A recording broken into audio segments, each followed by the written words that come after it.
The silence began at 14:32 Galactic Standard Time, and it started with the public communications relay in the Cygnus Arm. Dael Orin noticed it first because he was the kind of man who noticed silences. Most people didn't. Most people filled silence with noise, with chatter, with the constant stream of data and communication that made the Confederation feel like a living thing, a vast organism of thought and language pulsing through the light years. But Dael had spent 22 years as a deep space surveyor, and in deep space, silence was the default condition. You learned to listen to it. You learned to notice when it changed. He was aboard the Carpathia, a mid-range survey vessel that he'd owned outright for the last 8 years, parked in orbit around a dead world called Vestalis 7 while his automated drones cataloged the mineral composition of its shattered surface. Vestalis 7 had been a mining colony once, roughly 3,000 years ago, before the geological instability that had made it profitable had also made it uninhabitable. The colony was gone, the infrastructure was gone, and all that remained were the rusted skeletons of extraction platforms and the scars of strip mining operations that had chewed through half the planet's crust before the ground itself had rebelled. Dael wasn't here for the minerals. He was here because Vestalis' 7 colonial archives had never been fully recovered, and there was a market for pre-consolidation human records, especially from the outer colonies, where the data tended to be idiosyncratic and poorly duplicated in the central archives. He'd found a data core in the basement of what had once been the colony's administrative building, and he was in the process of extracting its contents when the relay went silent. It wasn't a dramatic silence. The relay's signal didn't cut off abruptly or degrade with interference. It simply stopped the way a heartbeat stops when the chest is opened and the heart is held still by a careful hand. One moment the relay was there, a constant presence on Dael's communications display, one of several dozen relay signals that he could detect from Vestalis' 7 position. The next moment it was gone. Dael frowned at his display and checked the relay's status. The signal hadn't moved, it hadn't weakened, it had ceased to exist, as if the relay itself had been erased from the universe. He checked the next closest relay in the Orion Spur approximately 40 light-years away. It was still broadcasting. He checked another in the Perseus Arm, still broadcasting. He checked a fourth, closer to the Cygnus Arm relay that had gone silent. It was gone too. Dael sat up straight in his chair. 2 relays silenced in the same region of space within seconds of each other was not a coincidence. Relays didn't fail that way. They degraded, they drifted, they lost power and faded. They didn't vanish in pairs like lights being switched off. Over the next 9 minutes, Dael watched his communications display with a growing sense of unreality as relay after relay went silent. Not randomly, systematically. In a pattern that radiated outward from a point in deep space that his navigation computer placed roughly 200 light-years from his current position, in a region of the Cygnus Arm that was notable only for being notably empty. The silence spread like a wave, each relay winking out of existence as the wave passed through it. And within 12 minutes of the first silence, every communications relay within a sphere of approximately 150 light-years had gone dark. Dael's hands were trembling. He was not a man who trembled easily. He had survived a hull breach at -200°C. He had spent 3 weeks adrift in a disabled shuttle with nothing but a ration pack and a prayer. He had stared into the void more times than he could count and had always found the strength to look away when the looking became too much. But this was different. This was not a physical threat. This was the disappearance of the connective tissue that held civilization together. And it was happening in real time, and he was watching it, and he could not stop it. He reached for the Carpathia's communication array and tried to raise the nearest active relay, the one in the Orion Spur.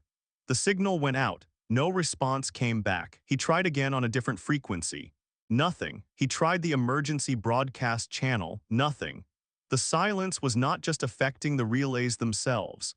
It was affecting his ability to communicate through the relays that were still theoretically functioning. Something was wrong with the space between the stars, and it was getting worse. Then Dael remembered the data core. He had extracted it from the Colonial Archive building 4 hours ago and had set it on his workbench in the Carpathia's aft compartment, intending to catalog its contents after he'd finished the mineral survey. He had plugged it into the ship's auxiliary power to maintain its charge, and then he had forgotten about it because that was what you did with things that seemed unimportant. The data core was human, pre-consolidation, from a colony that had been established during humanity's first great expansion and abandoned during the collapse. Dael didn't know what was on it, he hadn't looked. He had simply extracted it, plugged it in, and walked away. And now the galaxy was going silent. He was on his feet and moving toward the aft compartment before the conscious thought fully formed, his body reacting to a connection that his mind had only begun to make. The data core was sitting on his workbench where he had left it, a cylindrical object roughly 30 centimeters tall and 15 centimeters in diameter, made of a dark material that was warm to the touch. It was glowing. Not the faint indicator light that had been blinking when he'd first plugged it in, but a deep, steady amber luminescence that pulsed from within the core's casing with a rhythm that Dael recognized with a sickening lurch of understanding. It was pulsing at 72 beats per minute. A human heartbeat. Dael stopped 3 meters from the workbench and stared at the glowing cylinder. The amber light filled the compartment with a warmth that was not just thermal, and the pulse was steady and strong and alive in a way that no inanimate object should have been. The data core was not a data core. It was something else, something that had been waiting inside a ruined archive building on a dead world for 3,000 years, and Dael had given it power, and it had woken up, and the galaxy had gone silent. A voice came from the cylinder, not from a speaker because the cylinder had no speaker. From the air itself, from the walls, from the space between Dael's ears, a voice that was calm and clear and ancient and profoundly, impossibly human. Activation confirmed. Identity verification pending. Please state your name and authorization code. Dael's mouth was dry. His heart was hammering. The voice had spoken in standard English, with an accent that he couldn't place, and it had the quality of something that had been designed to be heard in absolute clarity regardless of the listening environment or the listener's state of mind. My name is Dael Orin. I don't have an authorization code. I found you in the archive building on Vestalis 7. I thought you were a data core. A pause, the amber light pulsed. You are not authorized. However, your provision of power constitutes a de facto activation event under Protocol 7 of the Continental Defense Directive. I am obligated to proceed with initialization regardless of authorization status. Please stand by. Wait, what are you? What's happening to the communications relays? Initialization in progress. Environmental assessment commencing.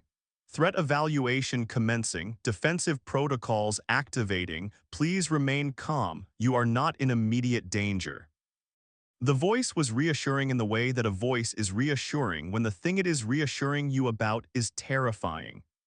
Dael stood in the amber-lit compartment of his ship and listened to the silence outside, the profound and spreading silence that had swallowed the communications relays of an entire region of the galaxy, and he tried very hard to remain calm. If you're finding this as intense as I hoped, take a moment to like this video and subscribe to the channel. I really want to know what you think this AI is doing, so drop your theories in the comments below.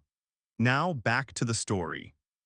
The initialization took 47 minutes.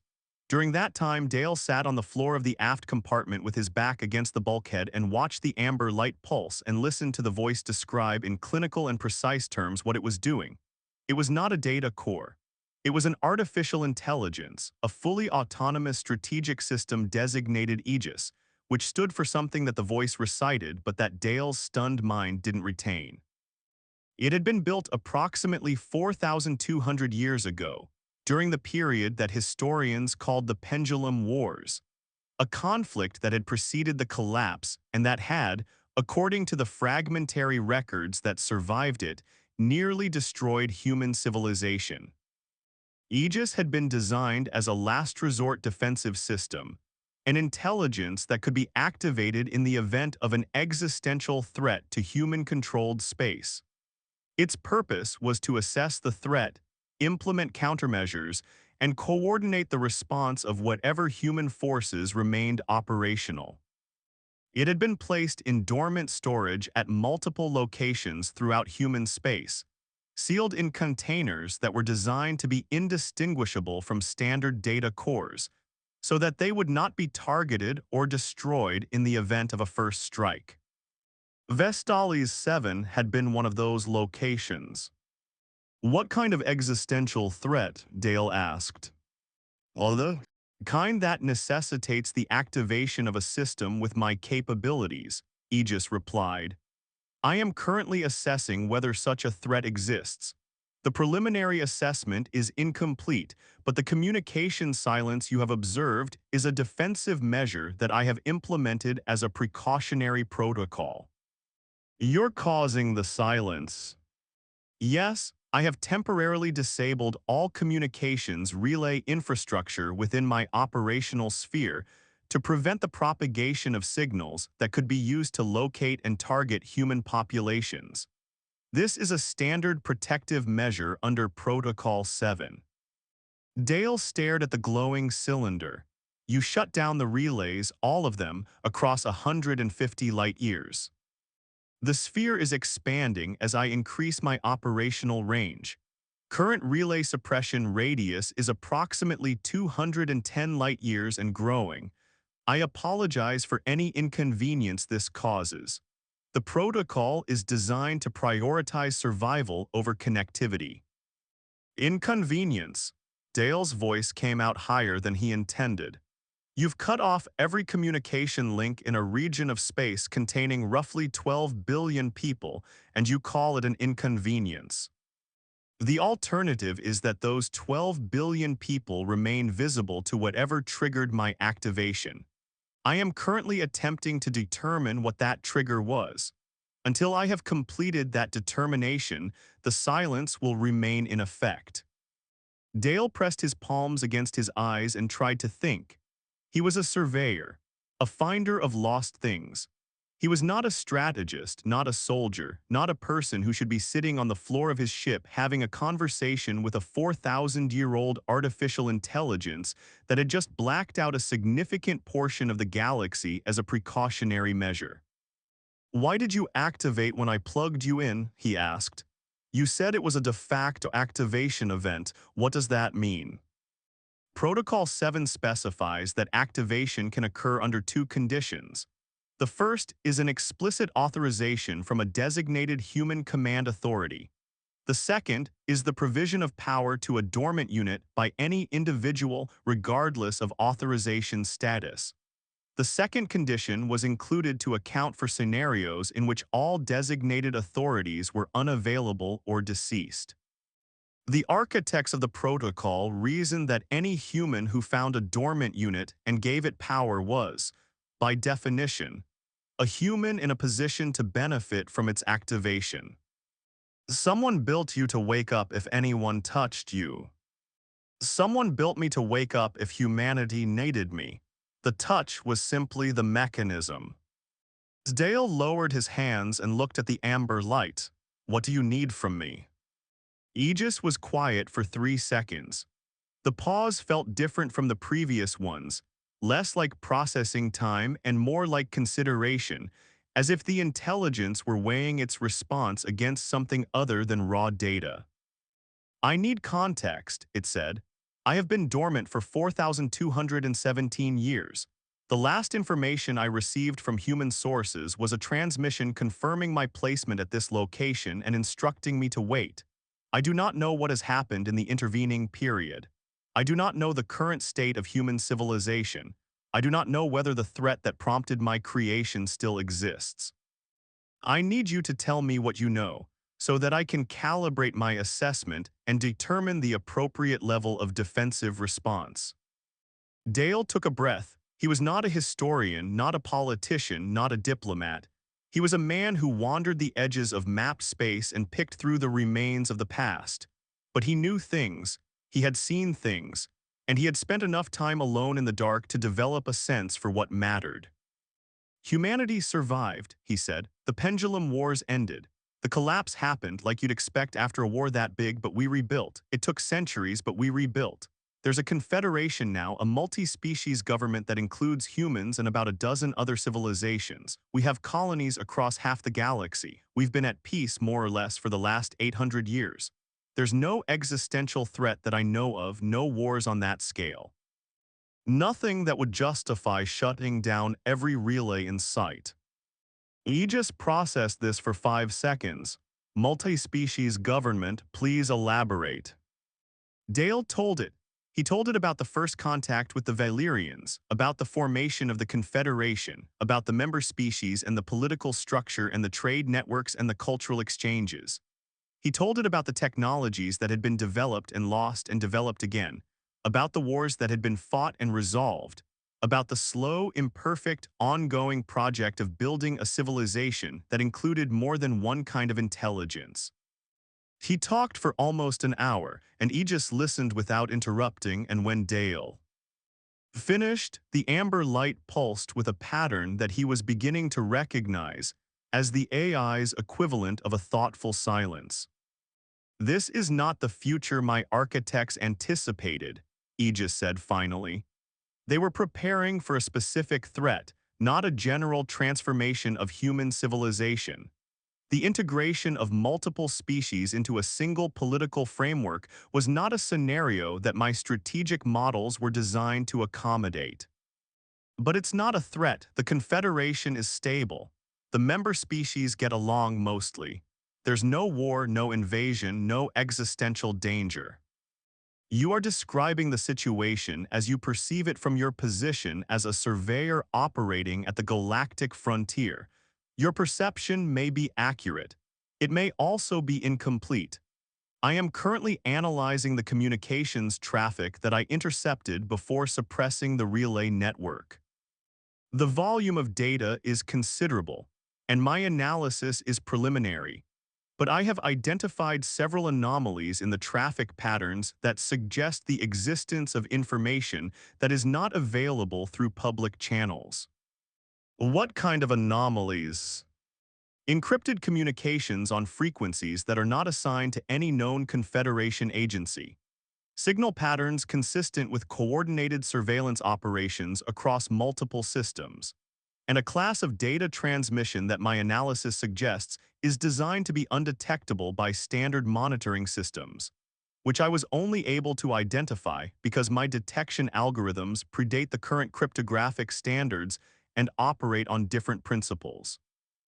Dael felt a chill that had nothing to do with the temperature of the compartment. You're saying there's something hidden in the communications traffic, something secret. I am saying that the communications traffic of a civilization of 12 billion beings contains secrets.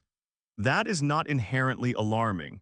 What is potentially alarming is the scale, coordination, and sophistication of the secrets I am detecting. They are consistent with the kind of covert preparation that precedes a large-scale hostile action. By who against who? Those are the questions I am attempting to answer. The suppressed relay network gives me access to the raw data flowing through the region, but decrypting and analyzing that data at scale requires computational resources that exceed what I can draw from your ship's power systems. I need more power. How much more? Significantly more. I need access to a power generation facility capable of sustained output in the range of 10 to the 15th watts. Dael almost laughed. That's the power output of a small star. You want me to find you a star? I want you to take me to a location where I can access sufficient power to complete my analysis. The nearest such location, based on my assessment of the local stellar geography, is a fusion energy complex in the Veridan system, approximately 31 light-years from your current position. If you can deliver me there, I can complete my assessment and determine whether the threat I was built to address is present in the current galactic environment. And if it is, then I will do what I was built to do, protect humanity. The amber light pulsed with a steadiness that was not reassuring. Dael looked at the glowing cylinder on his workbench, a 4,000-year-old weapon that he had accidentally woken up, and he thought about the silence outside, the 150 light-years of suppressed communications that AEGIS had created in the first 47 minutes of its existence. If the threat was real, if there was something hidden in the communications traffic that justified this level of response, then Dael needed to help AEGIS find out what it was. And if the threat wasn't real, if AEGIS was responding to shadows and patterns that meant nothing, then Dael needed to help AEGIS figure that out too, before the silence it had created caused more damage than the threat it was trying to prevent. Either way, he was involved. The moment he'd plugged in that cylinder, he'd become part of something that was bigger than a surveyor's routine salvage run, and the only way out was through. 31 light-years, Dael said. I can make it in 2 jumps, but the relay network is down. I won't be able to communicate with anyone during the transit or after I arrive. The silence will persist until I complete my assessment. I understand that this creates difficulties for you, and I regret them. But the alternative is to leave the relay network active and potentially compromise the security of every human being in the affected region. There are non-human beings in the affected region too. Valyrians, Cathari, Torsen, your protocols were designed to protect humans. What about them? Another pause, longer this time.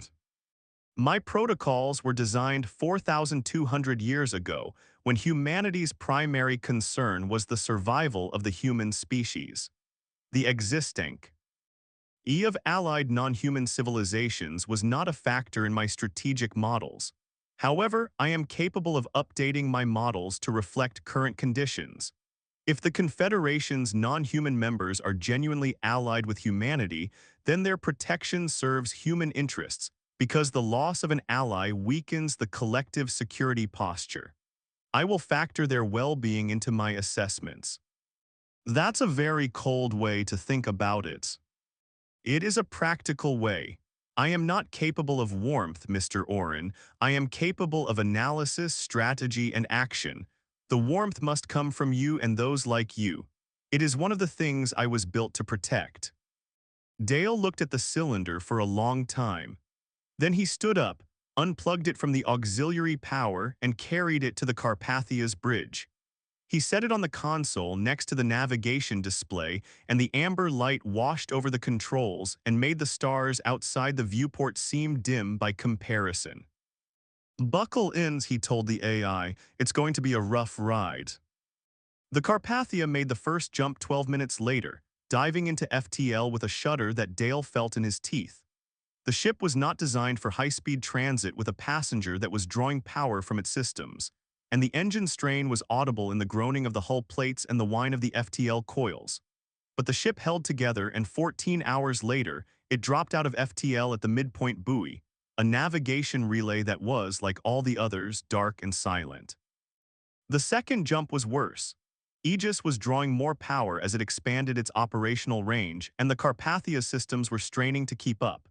Dael rerouted power from non-essential systems, life support comfort settings, redundant sensor arrays, anything that wasn't immediately necessary for survival or navigation. The ship crossed the remaining 16 light-years on a skeleton power budget, its interior cold and dim, its systems running at the edge of tolerance. It emerged from FTL in the Veridan system, and Dael saw the fusion complex. It was a ring of enormous stations orbiting Veridan's star, each one a power generation facility that harvested energy from the star's fusion output and beamed it to the planets and habitats of the system. The stations were dark, their lights off, their beams inactive, because AEGIS's silence had reached the Veridan system and suppressed the local communications network that coordinated the power distribution. Without that network, the stations had defaulted to safe mode, shutting down their output to prevent uncontrolled energy discharge. They're not generating, Dael said. They are in safe mode. I can override the safety protocols and direct their output remotely. Please approach the nearest station and dock. Dael maneuvered the Carpathia toward the largest station, a massive structure that was easily a kilometer across, its surface covered in the receptor arrays that captured the star's energy and converted it into usable power.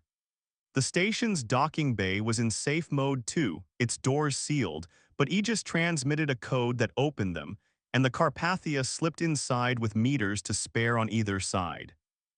The interior of the station was dark and quiet, the only illumination coming from the amber glow of the cylinder that Dael carried in his hands as he made his way to the station's central power distribution hub.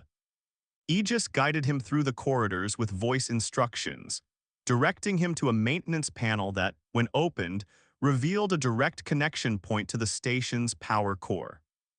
"Place me here," Aegis said. "The connection will allow me to draw power directly from the fusion core. Once I am connected, I will be able to complete my analysis." Dael set the cylinder in the connection cradle. It fit perfectly, as if the cradle had been designed for it, which Dael supposed it might have been 4,000 years ago, when the people who built Aegis had also built the infrastructure it would need if it ever woke up. The amber light flared. The station hummed. And outside the viewport, the other fusion stations in the ring came alive, their receptor arrays rotating to face the star, their power beams igniting in columns of blinding white light that connected the stations to the star like threads of pure energy. Aegis spoke, and its voice had changed. It was deeper, fuller, more present, as if the additional power had given it substance that it had lacked when running on the Carpathia's auxiliary systems. Analysis commencing. Estimated completion time, 4 hours 17 minutes. Mr. Orin, I recommend that you rest during this period. What I am about to do will require all of my attention, and there is nothing you can do to assist. Dael didn't argue. He found a crew quarters compartment on the station, a small room with a bunk and a blanket that was 4,000 years old but had been preserved by the same environmental systems that had preserved the Aegis. He lay down and stared at the ceiling and listened to the hum of the station's power core, and tried not to think about the fact that he was alone on a dead space station with an ancient AI that had just taken control of an entire star's energy output.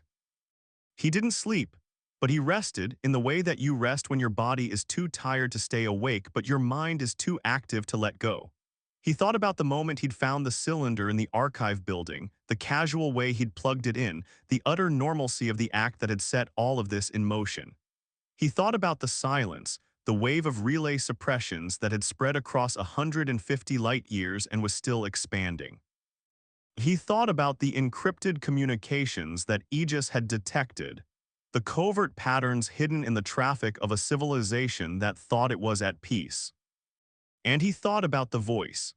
The calm, clear, ancient voice that spoke with the confidence of something that had been designed to protect, that had waited 4,000 years for the chance to do what it was built to do. And that was now, at this moment, drawing on the power of a star to figure out whether the threat it had been created to address was still out there. 4 hours and 23 minutes later, Aegis spoke. "Mr. Orin, please come to the central hub. I have completed my analysis." Dael was on his feet before the AI finished speaking. He made his way through the station's corridors, which were now fully lit, the amber glow replaced by standard white illumination that Aegis had restored from the station's systems. The central hub was different too. The maintenance panel he'd opened was now surrounded by a network of light conduits that Aegis had fabricated from the station's raw materials, channeling additional power into the cylinder, which was blazing with an amber radiance so intense that Dael had to shield his eyes. "The threat is real," Aegis said without preamble, "but it is not what my architects expected. Tell me." "I have analyzed the encrypted communications, the surveillance patterns, and the covert data transmissions I detected in the relay traffic. The data points to a coordinated operation involving elements within 3 of the Confederation's member species, including humans. The operation is not military in the conventional sense. It is informational. The participants have been systematically altering the Confederation's historical databases, scientific records, and strategic assessments over a period of approximately 200 years. Altering them how? By introducing small, carefully calibrated inaccuracies into the data. A changed number here, an omitted detail there, a shifted date, a modified coordinate. Individually, each alteration is too small to notice. Collectively, they create a distorted picture of reality that diverges from the truth in ways that serve the operator's agenda. What agenda? To make the Confederation believe that certain regions of space are empty, uninteresting, or dangerous when they are not. To make the Confederation's strategic planning systematically avoid specific areas of the galaxy. To create blind spots in the Confederation's awareness that the operators can exploit at a time of their choosing. Dael felt the floor shift beneath his feet, though nothing had moved. What's in those regions? That is what I was unable to determine from the communications data alone. The operators are careful. Their security is sophisticated, but the pattern is clear.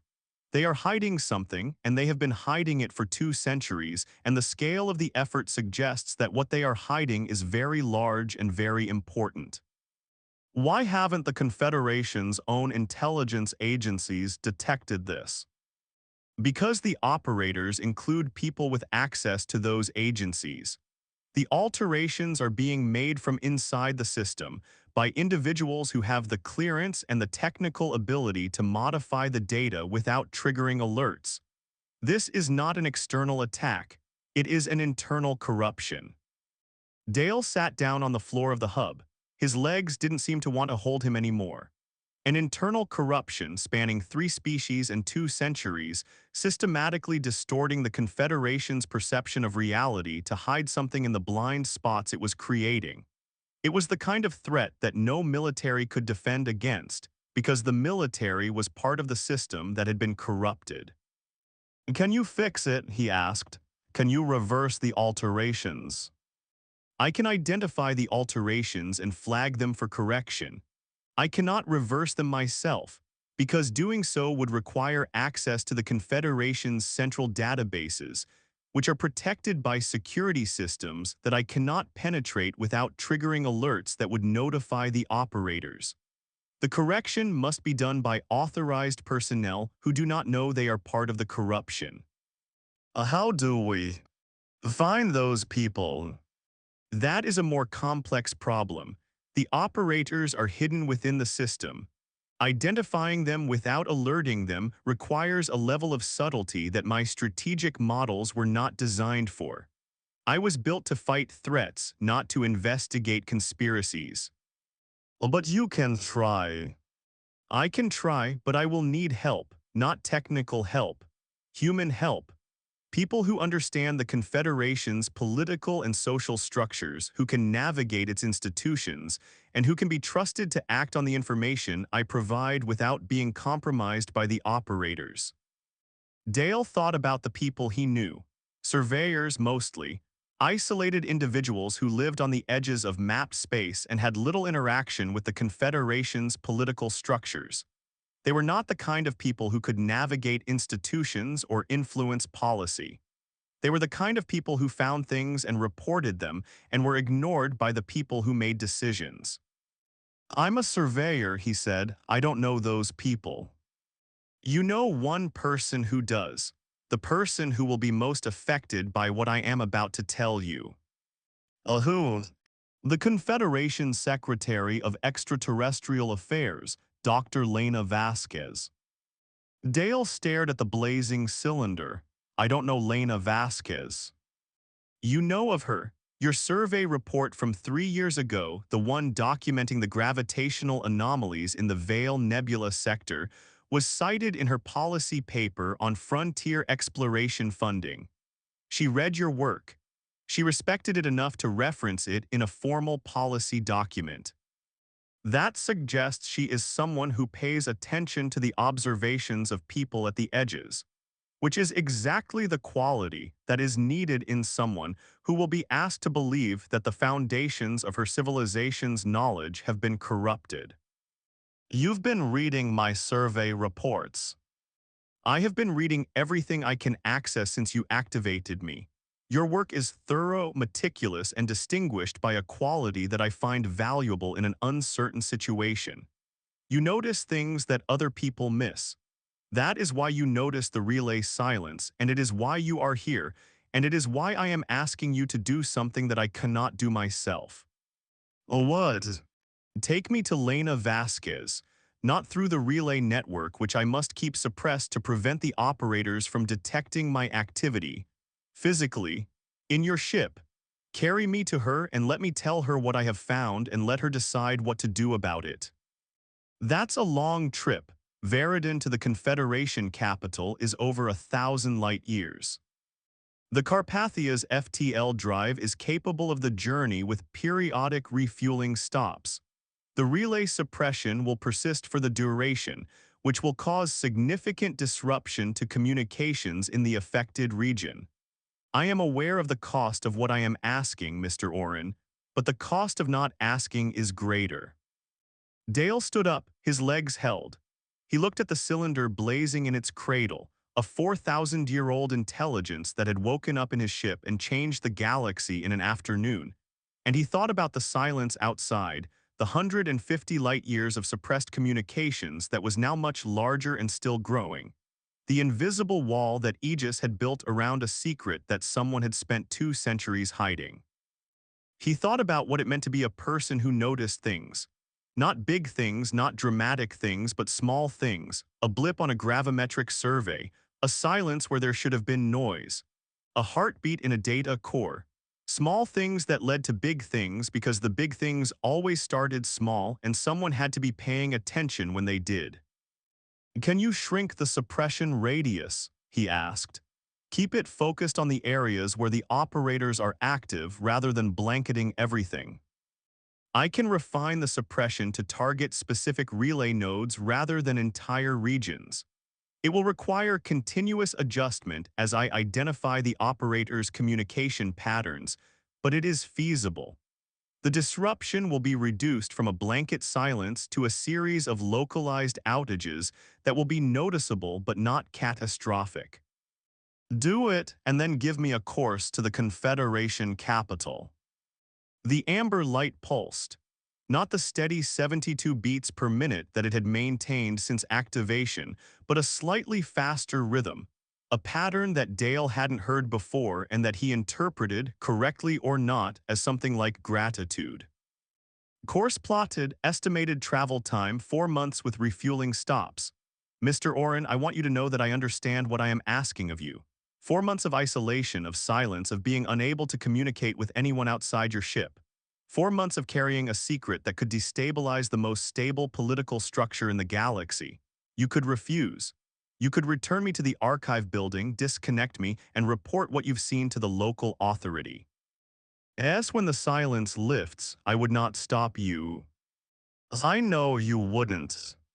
Then why are you doing this? Dael picked up the cylinder from its cradle.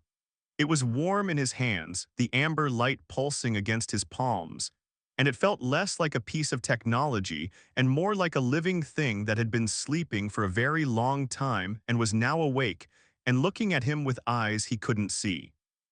Because I noticed the silence, he said, and when you notice something like that, you can't unnotice it, you can't go back to not knowing. All you can do is find out what it means and then decide what to do about it. That's what surveyors do, we find things out. He carried the cylinder back to the Carpathia, secured it in a cradle he fabricated from the ship's spare parts, and sat down in the pilot's chair. The stars outside the viewport were the same stars they had always been, but the space between them felt different now, charged with a tension that had nothing to do with gravity or electromagnetism and everything to do with knowledge. Somewhere out there, hidden in the blind spots of a corrupted system, something was waiting to be found.